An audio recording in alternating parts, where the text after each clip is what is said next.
ஹரிபோல் தண்டோத் பிரணாம். நான் சில பக்திவினோத் ಠಾಕೂರ್ಗೆ சரணாகதி புத்தகம் படிச்சுட்டு இருந்தேன். சரணாகತಿಗೆ 6 ಅಂಗಗಳು. ಅದರಲ್ಲಿ 4வது ಅವಶ್ಯ ರಕ್ಷಿಬೇ ಕೃಷ್ಣ ವಿಶ್ವಾಸ ಪಾಲನ.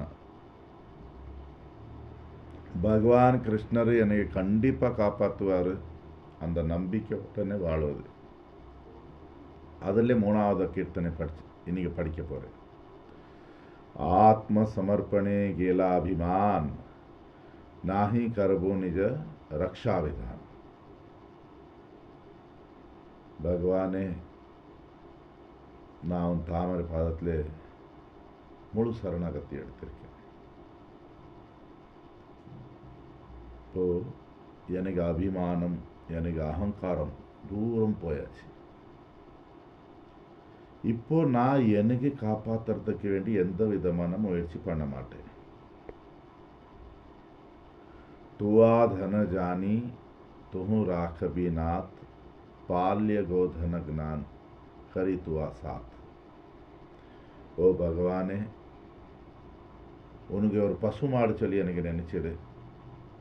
நீ நிறைய நீ ஒரு கோவிந்தன் கோபாலன் எப்போவுமே பசு மாடுகள் வச்சிருக்கேன் நிறைய. நான் கூட உனக்கு ஒரு பசு மாடு போல நினைச்சிடு. தயவு செய்து எனக்கு காப்பாற்றிடு, எப்பவுமே உன் கூட வை. चराओ भी माधव यमुना तीरे वंशी बजावत डाक भी धीरे. ஓ கிருஷ்ணா, எனக்கு யமுனை கரையில் கொண்டு போ, பசுமாடு போல.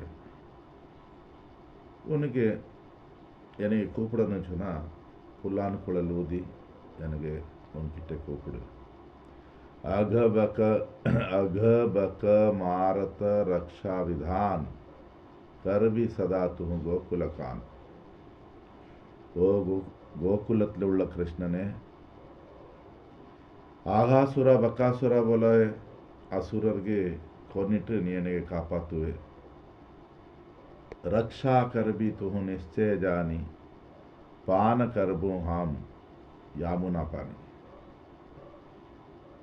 நீ எனக்கு எப்போவுமே காப்பாற்றுவே, அந்த நம்பிக்கை எனக்கு இருக்கு. நான் ரொம்ப அமைதியாக யமுனைக்கு உள்ள தண்ணி குடிப்பேன். காலியா டோखा करबी विनाश शोध भी नदी जल बड़ा अभियास. இந்த காலியா பாம்புக்கு உள்ள அபராதம் நீ சரி பண்ணிடுவே. இந்த யமுனா நதிக்கு உள்ள வெள்ளம் தண்ணி விஷம் இல்லாத போல பண்ணிடுவேன். அப்படி எனக்கு ஆனந்தம் கொடுப்பேன். பியத தாவானல ராகபி மோயே கோபால் கோவிந்த நாம் தபஹை. நீ எனக்கு தாவானல சொன்னால் காட்டு தீயில கூட காப்பாற்றிடுவே. அந்த காட்டு தீ குடிச்சிட்டு அப்போது தான் உனக்கு அந்த நான் அப்போவுமே கோபால் கோவிந்தவன் பார்த்து சொல்லிட்டு இருக்கேன். சுரபதி துர்மதி நாச விசாரி ராகபி வர்சனே கிரிவரதாரி. நீ இந்த இந்திரன் மழை போடும்போது கோவர்தன மலையை எடுத்துட்டு என்னை காப்பாற்றுவேன். चतुरानन करब जब चोरी रक्षा करबी मुझे गोकुल हरी. எப்போ பிரம்மா என்னை கழுத்தி கொண்டு போயிடுவார், நீ என்னை காப்பாற்றிடுவே. பக்தி வினோதத்துவ கோகுலதன் ராகவி கேசவ கரத்தயத்தன். இந்த பக்தி வினோதம் நம்ம எல்லாம் சரணாகதி எடுக்கிறது ஒரு பக்தனுக்கு எப்படி இருக்கும்? நான் கோகுலத்துக்கு உள்ள சொத்து, கேசவ என்னை காப்பாற்றுவான் முயற்சி பண்ணிட்டு சொல்லி கீர்த்தனை இப்படி இருக்கு. இனி யார் யாருக்கு எப்படி எப்படி புரியுதோ சரி, எனக்கு தோண போல சொல்லிட்டு இருக்கேன், புரிஞ்ச போல. ஏதோ நான் படிக்கலாம் முன்னாடி, இப்போ படிச்சு தான் யோசனை பண்ணிட்டு இருந்தேன். நம்ம எப்போ பகவான்ಗೆ முழுசா சரணாகதி எடுப்போம் அப்போ நமக்கு அகங்காரம் போயிடும். அதுக்கு அடையாளம் என்ன, நமக்கு அபிமானம் அகங்காரம் இருக்காது. அப்போதான் நமக்கு அந்த நம்பிக்கை இருக்கும் பகவான் கிருஷ்ணன் நம்ம காப்பாற்றுவார் சொல்லி. எப்படி காப்பாற்றுவார்? நான் பகவான்ಗೆ பசுமாடு போல இருப்பேன். பசுமாடு அவருக்கு சொத்து. இப்போ நான் வந்து பகவான் கிருஷ்ணருக்கு சொத்து ஆயிடுவேன். நீ அதை எந்த ரசனையில் வச்சியாவோ அப்படி மஞ்சரி வாசனை, நான் வந்து கிருஷ்ணருக்கு மஞ்சரி, கிருஷ்ணர் எனக்கு காப்பாற்றுவார்.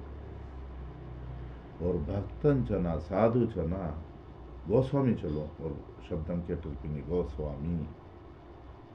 கோ சொன்னா பசுமாடு, சுவாமி சொன்னா முதலாளி. கோச்சன ஒரு அர்த்தம் புலன்கள். அதுக்கு சுவாமி சொன்னா, யார் தன் புலன்களை கண்ட்ரோல் பண்ணியிருக்கான். நம்ம வந்து கிருஷ்ணருக்கு பசுமாடு ஆகணும்னு சொன்னால் நம்ம புலன் கண்ட்ரோலில் இருக்கணும். புலன் கண்ட்ரோல் இல்லாதவரே பார்த்ததெல்லாம் சாப்பிடணும். இல்லை பகவானுக்கு பிரசாதத்தை சாப்பிடுவேன். வாயில் வந்ததெல்லாம் பேசுறது, இது ரொம்ப கஷ்டமாக இருக்குது. விசேஷமாக இந்த பக்தர் சொல்லி பார்ப்பேங்களா, இப்போ ஹிந்தி அறிக்கத்தாலே அதே பேசணும். பக்கத்தில் போக முடியாது. பக்தர் பக்கத்தில் 5 நிமிஷம் தான். ஒரு அறிவு இருக்கணும். எனக்கு வந்து 100 ஆண்டு உள்ள ஒரு வாழ்க்கை மனித பிரிவு கிடச்சிருக்கு. நான் லட்ச கோடி பிரிவு எடுத்துட்டு மனித பிரிவு கிடச்சிருக்கு. இந்த மனித பிரிவில் கூட 50 ஆண்டு தூங்கிட்டு இருக்கேன். எவ்வளோ வருஷம் நான் பக்தி இல்லாமல் இது பண்ணியாச்சு. இப்போது எனக்கு எப்படியோ வாய்ப்பு கிடச்சிருக்கு. குரு கிடச்சிருக்காரு, ஹரிநாமம் கிடச்சிருக்கு. இப்போது கூட என் வீட்டிலே பிரச்சனையாக இருக்குது, என் குடும்பத்தில் பிரச்சனையாக இருக்குது. எப்படியோ சத்சங்கம் சொல்லி வரும்போது அந்த சத்சங்கத்தில் வந்து இந்த பக்தர் பேசுகிறது கேட்டாங்க, ரொம்ப கஷ்டமாக இருக்குது. காயா காயா காயா காயா, அது இங்கே உள்ளது அங்கே உள்ளது, அவன் இப்படி இவன் இப்படி. இன்னைக்கு குரு மகாராஜ் ஒரு மெசேஜ் போட்டாங்க. சமுதாயத்தில், பக்தர் சமுதாயத்தில் 2 விஷயம் பார்க்க முடியுது. Superiority complex, inferiority complex. Superiority காம்ப்ளெக்ஸ்னா, எனக்கு குரு உயர்ந்தவர், நான் நல்ல பக்தன், நான் நல்லா பாடிட்டுருக்கேன், எனக்கு இவ்வளோ ஸ்லோகம் தெரியும், இவ்வளோ இது தெரியும், என் குரு மகாராஜ் ரொம்ப உயர்ந்தவர், நம்ம மடம் அப்படி, நம்ம கோயில் இப்படி சொன்னால் நான் தான் பெஸ்ட், நம்ம தான் பெஸ்ட். இது காட்டுறது சுப்பீரியாரிட்டி காம்ப்ளெக்ஸ். அங்கே பணிவு எங்கே இருக்குது, சேவை எங்கே இருக்குது. இன்ஃபீரியாரிட்டி காம்ப்ளெக்ஸ் எப்படி இருக்குன்னு சொன்னால்,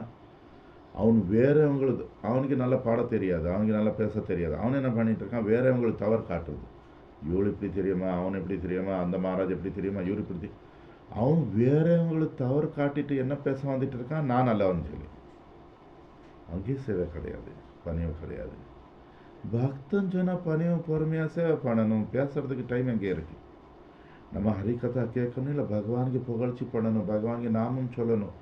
எவ்வளோ கம்மி டைம் இருக்குது. பக்தரை கச்ச கச்ச கச்ச கச்ச, அது என்ன பேசிட்டு இருப்பான்னு தெரியாதப்பா. இப்போ 9 பேர் வந்திருக்கான், 10 பேர் இருக்கான். குரு மகாராஜ் சேர்ந்து 10 பேர் பஞ்சாப் பிரச்சாரத்தில் வந்திருக்கான், பெரிய வண்டி. அந்த குரு மகாராஜ் இருக்கும்போது எல்லாம் மாலை வச்சு இப்படி இருப்பான். கொஞ்சம் மகாராஜ் அப்படி போகணும், அது என்ன பேசிட்டு இருப்பான் தெரியாது. ரொம்ப கஷ்டமாக இருக்குது அவங்களுக்கு பார்த்து. இவங்களை என்ன எப்போ பக்தி பண்ணுவான், இவங்களை குரு மகாராஜ் கூட வந்து பிரயோஜனம் இல்லையே சொல்லி.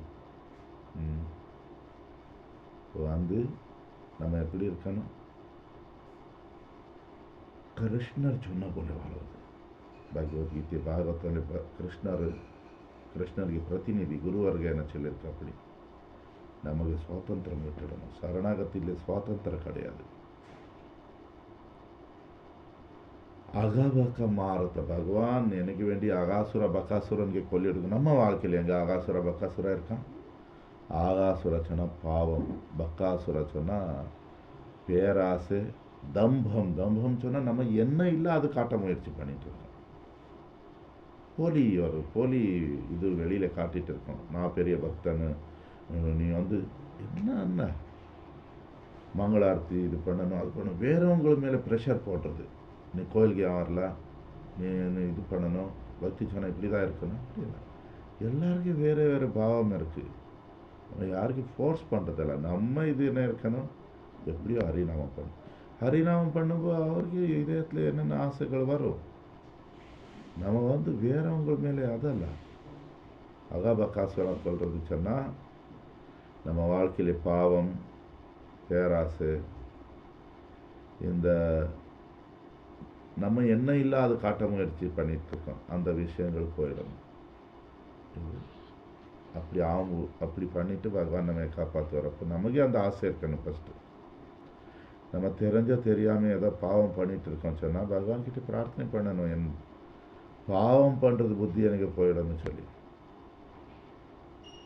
போய் பேசுறது, போலி இது காட்டுறது வெளியில், இந்த பாவம் எனக்கு போயிடணும் பகவானை சொல்லி.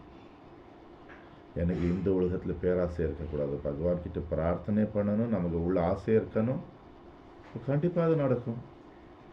நம்ம பக்தி பண்ணிகிட்டு இருக்கோம், நமக்கு இங்கே உள்ள பேராசை போகாமல் இருக்குது. நமக்கு உதாரணம் கிடையாது. உதாரணம் சொன்னால், இப்போ எனக்கு ஒரு ஃபோன் வந்தது. நான் 1000 மாலை அனுப்பினேன் அசாம். முன்னாடி அனுப்பியிருக்கேன் 5000 மாலை அனுப்பினேன் ஒரு வாட்டி ஃப்ரீ. நான் ஒரே விஷயம் சொல்லுவேன், புத்தகம், ஸ்டிக்கர், புக்கு, மாலை எவ்வளோ வேணும் கொடுப்பேன். இது யாரும் சேல்ஸ் பண்ணக்கூடாது சொல்லி. மாலை, ஜப மாலை சேல்ஸ் பண்ணுறது எவ்வளோ பெரிய பாவம், யோசனை பண்ணி பாருங்கள். ஒருத்தர் பகவான் நாமம் பண்ணுவாங்க, அதுக்கே அதிலே பிஸ்னஸ் பண்ணணுமா? சரி, வந்த வேலையை கொடுத்தா சரி, நமக்கு யார் ஃப்ரீ கொடுத்தா நம்ம யார் விற்கணும்? நான் சொல்கிறது அது. அஸ்ஸாம் அனுப்பினேன், அங்கே ஒரு மகாராஜா அவர் இன்னொரு பையனுக்கு அனுப்பினார், அவன் அதை சேல்ஸ் பண்ணியிருக்கான். இப்போ அவர் எனக்கு ஃபோன் போட்டு ரொம்ப வருத்தப்பட்டார், எனக்கு மன்னிச்சுடுங்க பிரபு, அவர் அப்படி. நான் சொன்னேன், இல்லை சரி, தவறு நடந்தாச்சு, இன்னொரு வாட்டி அந்த மாதிரி ஆளுகளே கொடுக்காதுங்க, உங்கள் கையிலே கொடுங்க. அஸ்ஸாமில் 8-9 மாலை கொடுத்துருக்கேன் இதுவரை, நான் லாஸ்ட் 5 வருஷத்தில். சேல்ஸ் இல்லைப்பா, நம்ம இங்கே சேல்ஸ்மேனுகள் கிடையாது. சாது சொன்னால் யார் கொடுப்பான்?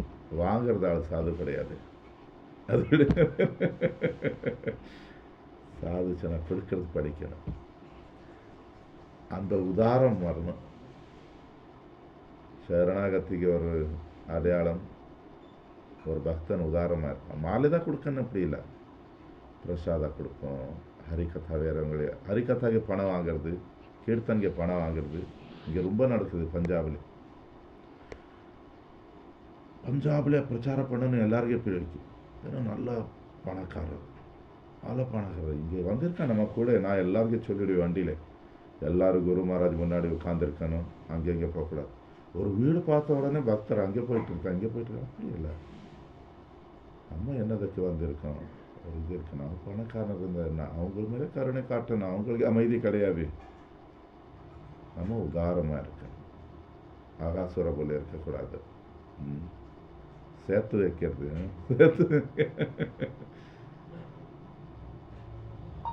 அதே போல இந்த என்ன சொல்கிறது, நான் அமைதியாக யமுனைக்கு தண்ணி குடிக்கிறது சொன்னேன்னா பக்தி பண்ணுறது, யமுனா தேவி பக்தி தேவி. இப்போ பகவானே நீ காளியா பாம்பு, இந்த கீர்த்தன் 2-3 நாள் பேசலாம், அவ்வளோ விஷயம் இருக்குது எனக்கு. இப்போ இது 15-20 நிமிஷம் வீடியோ போடுவேன், அதில் என்ன பேசுறது? காளியா பாம்பு சொன்னால் நம்ம புலன்கள். காளியாக 100 தலை இருக்கும், 100 அல்ல 5 தலை தான் இருந்தது. 5 புலன் இருக்குது நமக்கு.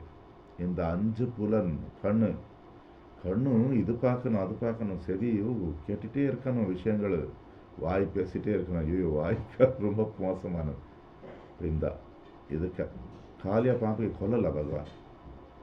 புலன்களை எடுத்து வெளியில் போட முடியாது, ஏன்னா வைராகியம், அதில் போலி. புலன் மாயில போயிட்டு இருக்கு, புலன்கு பகவான் பக்கம் கொண்டு போகிறது, அவ்வளோதான். காளியாக தலையில் பகவான் ஆடி விட்டார் தம் திருப்பாதம். அப்படி நம்ம தலை பகவான் திருப்பாதம் வந்தாச்சு சொன்னால் நமக்கு அந்த விஷம், விஷயச்சன விஷம். பாம்புக்கு என்ன இருக்குது? விஷம் இருக்குது. நம்ம உள்ள விஷம் இருக்குது, இந்த ஆசைகளை சொல்லி, இந்த உலகத்தில் ஆசைகள். அப்போ நம்ம கோபாலாக்கும் இந்த பகவான் நாமங்கள் எப்போ விஷயம் போயிடும். விஷயம் நம்ம பகவான் பக்கம் பண்ணியாச்சு, அப்போ நமக்கு அமைதி கிடைக்கும். இந்த விஷயங்கள் என்ன பண்ணுறது சொன்னால், நம்ம எல்லா ஆசையும் நிறைவேறுமா? யாருக்கு நிறைவேறிருக்கா? இதுவரை இல்லை. அப்போ அந்த ஆசைகள் நமக்கு கவலை, பயம், ஒரு கோபம் எங்கேயோ மாட்டி வச்சிருக்கு. எப்போ பகவான் கூட சேர்ந்துடுவோம், நம்ம ஆசைகள் இந்த பக்கம் வந்துடும். அமைதி, ஆனந்தம் அனுபவிக்கலாம், இனிப்பு. இப்போ எப்படி பகவான் இந்திரன் மழை போடும்போ கோவர்தன மலை எடுத்தார், அப்படி மழை போல நம்ம வாழ்க்கையிலே பிரச்சனைகள் வந்துட்டு இருக்கு. பகவான் மலையை எடுத்து விட்டார், பகவான் ஆசிரியத்தில் வந்தாச்சு, நமக்கு எந்த இது இல்லை. அவ்வளோ மழை வரும்போது கூட ஒரு பிரஜவாசிக்கு ஒன்றுமே ஆகலை. அப்படி நம்ம பகவானுக்கு சரண் எடுத்தால் நமக்கு எந்த இதே தெரியாது. பிரம்மா நமக்கு கழுத்தி கொண்டு போனால் கூட பகவான் நம்மை காப்பாற்றிடுவார். சொன்னால் நமக்கு எந்த விதமான இங்கே ஆபத்து வரும்போது கூட நம்ம முழுச சரணாக இருந்தால், நமக்கு எந்த இதில் முழுசு சரணாக சொன்னால், நம்ம இந்த உலகத்தில் உள்ள பற்றுதல் ஆசைகளை விட்டு பகவான் சுகம், பகவான் திருப்தி வேண்டி வாழ்னா நமக்கு பிரச்சனைகள் வராது சொல்லலாம். திருப்பி சொல்லிட்டு இருக்கேன், நோய் வரும், வயசாகும். அந்த கோவர்தன மலை கீழே எப்படி இருந்தார் அப்படி இருக்கும். நமக்கு அந்த பிரச்சனை உள்ள ஆத்மாவுக்கு பிரச்சனை கொடுக்காது, மனசுக்கு பிரச்சனை கொடுக்காது. இந்த உடம்பே அந்த பகவானுக்கு சரணத்தில் இருக்கிறது போல ஆயிடும். கடைசியாக சொல்லிட்டு இருக்காரு, நான் உனக்கு கோகுலத்தில் உள்ள சொத்து, எனக்கு நீ தான் காப்பாற்றணும். ஓ கேசவா. கேசவா ஒரு அர்த்தம் பிரம்மா, விஷ்ணு, மகேஸ்வரன் மூலம் கிருஷ்ணன். காச்சன பிரம்மா, சாச்சன சிவா, வாச்சன விஷ்ணு. இந்த 3 பேருக்கு மூலம் கேசவன். இந்த 3 பேர் என்ன பண்ணிட்டு இருக்காங்க? பிரம்மா சிருஷ்டி பண்ணிட்டு இருக்காரு, விஷ்ணு பாலனை பண்ணிட்டு இருக்காரு, சிவன் அழிவு பண்ணிட்டு இருக்காரு. நம்ம கேசவன் நமக்கு காப்பாற்றினா நம்ம இந்த 3ல வெளியில வந்துடுவோம். நித்திய கோலோக பிருந்தாவன தாமத்தில் பகவான் கூட இருக்கும். கேசவா, கேசி சொல்லி ஒரு அசுரன் குதிரை ரூபத்தில் வந்திருக்கான். குதிரையை யாருமே கண்ட்ரோல் பண்ணலை, அப்படியே விட்டாச்சு சொன்னா. நம்ம புலன்கள் அப்படி தானே இருக்கு. இப்போ நம்ம கிருஷ்ணனுக்கு ஆசிரியத்தில் வந்தாச்சு சொன்னால் கிருஷ்ணன் நம்மை காப்பாற்றுவோம். அதே சொல்லிட்டு இருக்கு. இந்த கீர்த்தன் நிறைய பேசணும் ஆசை இருக்குது, பட் சமயமே இல்லை. இங்கே இனி அடுத்த ப்ரோக்ராம்ஸ் இருக்குது. இன்றைக்கி இங்கே ஒரு ஷாப்பிங் மாலில் ப்ரோக்ராம் இருக்குது. ரொம்ப எதிர்பார்த்துருக்கோம், பார்ப்போம். நம்ம கடிமை நம்ம கையில் நமக்கு என்ன சேவை கிடைச்சிருக்கு, நல்ல முறையாக பண்ணுறது. பலன் எதிர்பார்க்கக்கூடாது. நடக்கலாம், நடக்காமல் இருக்கலாம். இப்படி சரணாகதி பாகத்தில் வாழ்க்கை கொண்டு போனால் கண்டிப்பாக நம்ம பக்தி பண்ண முடியும். பக்தி சொன்னால் பகவான் ஸ்ரீ ஸ்ரீ ராதா கிருஷ்ணனுக்கு நேரடியாக சேவை. ஒரு விஷயம் சரணாகதி, அந்த விஷயம் வரும்போது அந்த விஷயத்தில் பேசுவேன். ஹரி கோவிந்தா.